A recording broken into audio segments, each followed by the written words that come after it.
Hello learners, welcome back to my YouTube channel. और इस video में मैं आप लोगों के साथ डिस्कस करूंगी लेक्चर 47 जो मैंने इंपॉर्टेंट क्वेश्चंस की सीरीज स्टार्ट की है कॉमर्स के स्टूडेंट्स के लिए। और ये क्वेश्चंस यूज़फुल रहेंगे UGC NET commerce as well as PGT commerce के स्टूडेंट्स के लिए।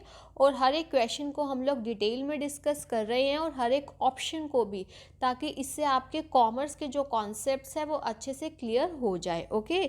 और जो लेक्चर 1 टू लेक्चर 46 की जो वीडियोस हैं, जितने भी लेक्चर्स हैं, उस पर मैं काफ़ी सारे क्वेश्चंस डिस्कस कर चुकी हूँ। तो जो लोग भी नए सब्सक्राइबर्स हैं तो उन्होंने पहले वो ज़रूर देखनी है। और जो लोगों ने पहले वाले लेक्चर्स नहीं देखे हैं तो उनकी जो वीडियोस है 1 टू 46 की, उसकी जो प्लेलिस्ट है उसका लिंक मैंने डिस्क्रिप्शन बॉक्स में डाल दिया है। तो वहाँ पर आप क्लिक करके देख सकते हो, ठीक है। और जितनी ज़्यादा प्रैक्टिस करोगे उतना ही आप लोगों के लिए बेटर है। और आप लोगों ने अपने एग्ज़ाम की तैयारी करनी है विदाउट एनी स्ट्रेस। बस आपने अपने कॉन्सेप्ट्स क्लियर रखने हैं। और अगर आपके कॉन्सेप्ट क्लियर है तो किसी भी टाइप का क्वेश्चन आएगा तो आप उसको ईजिली अटैम्प्ट कर पाओगे। ओके, तो हम स्टार्ट करते हैं लेक्चर 47।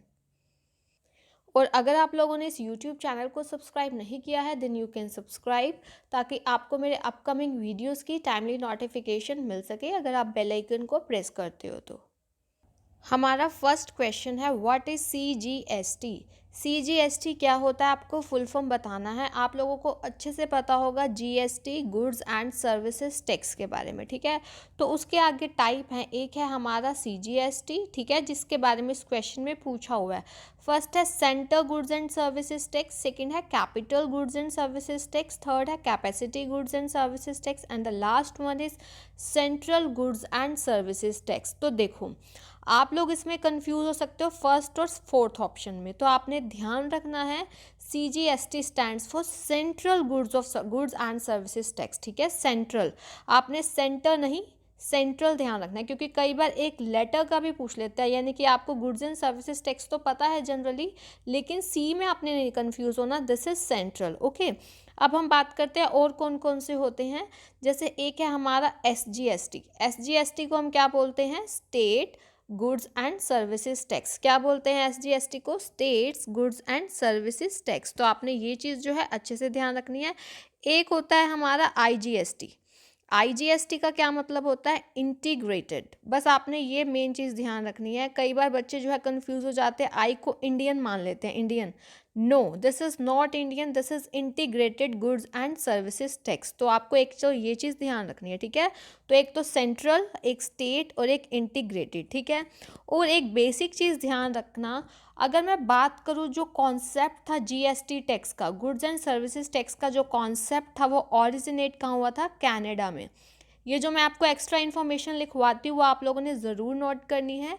जो कॉन्सेप्ट है गुड्स एंड सर्विस टैक्स का, वो कहाँ पे ओरिजिनेट हुआ था, कॉन्सेप्ट की बात हो रही है यहाँ, वो कहाँ ओरिजिनेट हुआ था, कनाडा में, ठीक है। लेकिन ऐसी कौन सी कंट्री थी जिसने फर्स्ट वन, कौन सी थी जिसने इम्प्लीमेंट किया था GST को, तो वो थी फ्रांस, ठीक है। दोनों में डिफरेंस समझो, ऑरिजिनेट सबसे पहले किसने किया, कनाडा ने। लेकिन कौन सी कंट्री ने इसको इम्प्लीमेंट किया सबसे पहले, तो वो कौन सी थी, फ्रांस थी। तो आपने ये जो चीज़ है अच्छे से ध्यान रखनी है। अब आप लोग मुझे कमेंट सेक्शन में ये बताओगे कि हमारे इंडिया में GST को कब फर्स्ट इंट्रोड्यूस किया गया। हमारे इंडिया में GST को कब फर्स्ट इंट्रोड्यूस किया गया, इसका जो ईयर है आप लोग मुझे कमेंट सेक्शन में बताओगे। ओके, चलो अब हम करते हैं नेक्स्ट क्वेश्चन। नेक्स्ट है हमारा what is integrated goods and services tax. जो अभी मैं आपसे IGST की बात कर रही थी, उसमें integrated goods and services tax क्या है। फर्स्ट है tax imposed on imported goods and services, फिर है tax imposed on value additions to exports, फिर है tax imposed on inter state trade and the last one is tax on international trade. तो आपको बताना है, तो इसका आंसर आएगा हमारा tax upon imposed on inter state goods. सबसे पहले तो इंटर स्टेट ट्रेड, आपको दो टर्म ध्यान रखनी है, एक हमारी होती है इंटर स्टेट, एक हमारा होता है इंट्रा स्टेट। दोनों में आपने अपना ध्यान रखना है। देखो कॉन्सेप्ट का, अगर मैं बात करूँ इंट्रा स्टेट का मतलब क्या हो गया, विद इन स्टेट, यानी कि उसी स्टेट के अंदर। जैसे अब बाई चांस हरियाणा का हम एग्जांपल ले लो, या कोई भी स्टेट का, पंजाब का, हरियाणा, कोई भी स्टेट आप ले लो, तो उस स्टेट के अंदर अंदर जब हमारा गुड्स का या सर्विसेज का जो ट्रेड हो रहा है तो उस पर हमारे अप्लाई होते हैं CGST एंड SGST। ये चीज़ ध्यान रखना, क्योंकि ये कॉन्सेप्ट ध्यान रखना बहुत ज़रूरी है। और अगर मैं बात करूँ इंटर स्टेट की, यानी कि सपोज पंजाब से जो है, पंजाब हरियाणा के साथ ट्रेड कर रहा है, तो ये स्टेट्स के बीच में हो गया, तो यहाँ पे IGST आता है। इसी वजह से मैंने आपको बताया IGST कहाँ इम्पोज होता है, इंटर स्टेट ट्रेड। और जो CGST और SGST इंट्रा स्टेट, यानी कि विद इन अ स्टेट, कोई भी स्टेट ले लो, स्टेट के अंदर अंदर। ओके, तो ये चीज़ डिफरेंस जो है ध्यान रखना।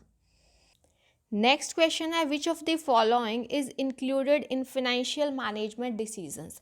आपको बताना है इनमें से कौन सा इंक्लूड होता है फाइनेंशियल मैनेजमेंट के डिसीजंस में। ठीक है, अब फाइनेंशियल मैनेजमेंट की अगर हम बात करें तो आप लोगों ने पढ़ा होगा 3 मेन टाइप के जो डिसीजंस होते हैं वो कौन कौन से, investment decision, financing decision and dividend decisions. क्योंकि आप लोगों ने थोरो अगर पढ़ा है फाइनेंशियल मैनेजमेंट को तो आप लोगों ने पढ़ा होगा जैसे इन्वेस्टमेंट का डिसीजन क्या होता है कि या तो आप फिक्स एसेट में इन्वेस्ट कर रहे हो या करंट एसेट्स में, है ना।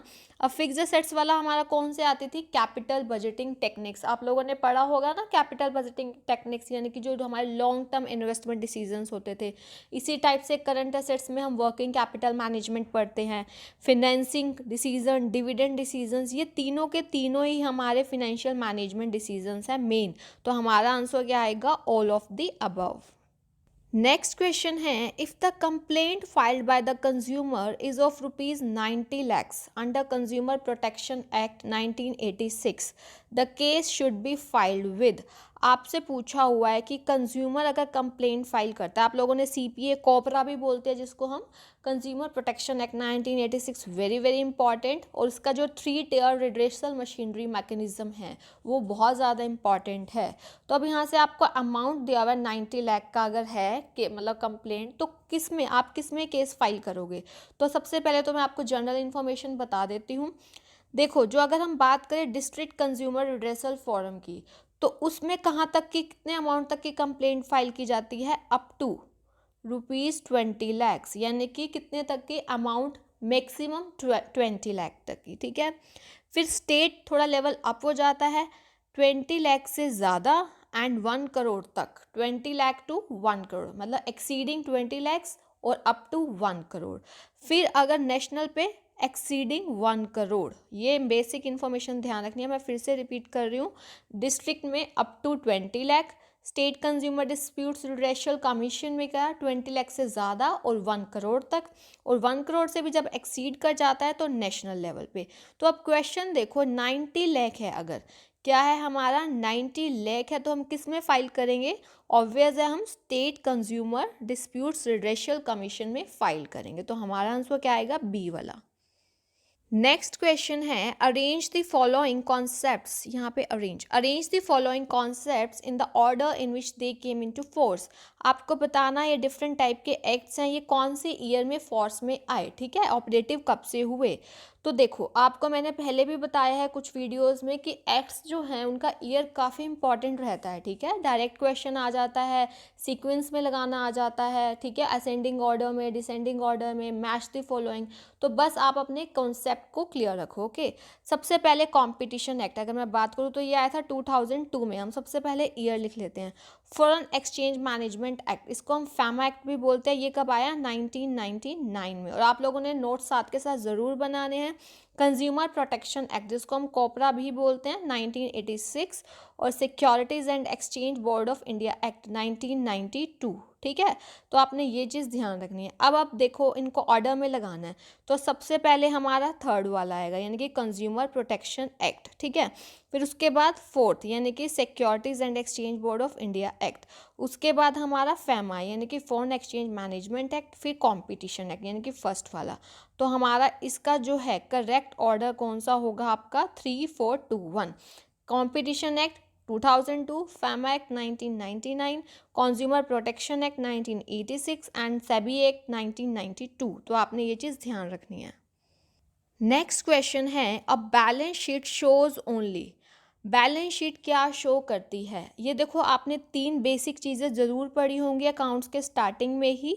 हमारे कौन कौन से अकाउंट्स होते हैं, जैसे रियल, पर्सनल एंड नॉमिनल, ये होते हैं हम लोगों के। और ये काफ़ी बेसिक है इनके बारे में इंफॉर्मेशन। देखो रियल में हम क्या बोलते हैं, डेबिट व्हाट कम्स इन और credit what goes out. Personal में debit all expenses and losses, credit all income and gains. Nominal में क्या, सॉरी पर्सनल में क्या होगा, मैंने गलत बोल दिया, पर्सनल में debit the receiver credit the giver, ठीक है ध्यान रखना। पर्सनल में debit the receiver credit the giver, और नॉमिनल में हमारे debit all expenses and losses और credit all income and gains. तो इसी को ध्यान में रखते हुए आप लोगों ने बताना है कि बैलेंस शीट क्या शो करती है, only personal and nominal accounts या real and nominal account, personal and real account या तीनों। तो इसका आंसर आप सोच समझ के मुझे कमेंट सेक्शन में बताओगे। ओके, नेक्स्ट क्वेश्चन है new profit sharing ratio is calculated at the time of.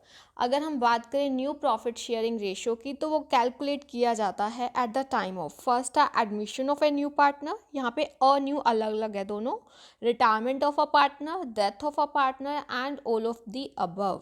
देखो नया प्रॉफिट शेयरिंग रेशियो, आप सिंपल सी बात है, जैसे ही हमारी फर्म के कॉन्स्टिट्यूशन में चेंजेस आते हैं नया प्रॉफिट शेयरिंग रेशियो निकलता है। जैसे मान लो अब फर्स्ट सिचुएशन ले, ए बी सी तीनों पार्टनर थे, डी एक और ऐड हो गया, तो उस केस में भी हम नया निकालते हैं। रिटायरमेंट हो गई किसी पार्टनर की, ए बी सी थे, सी रिटायर हो गया, तो ए बी में नया रेशियो निकलेगा। ऐसे डेथ, किसी पार्टनर की डेथ हो गई, तो जो बाकी के पार्टनर्स हैं उनमें नया रेशियो निकलेगा। तो सिंपल सी बात है कि तीनों के केस में ही हमारा ऑल ऑफ दी अबव, तीनों के केस में ही हमारा जो है न्यू प्रॉफिट शेयरिंग रेशियो निकलेगा। आप ऐसा नहीं सोच सकते सिर्फ अगर कोई पार्टनर नया ऐड हुआ है तो ही हमारा नया प्रॉफिट शेयरिंग रेशियो निकलेगा, ऐसा नहीं है, तीनों केसेस में। ओके, क्वेश्चन है हमारा next question, laces fair is adopted in. आपको बताना है लेसेस फेयर कहाँ अडॉप्ट, मतलब कब अडॉप्ट किया जाता है।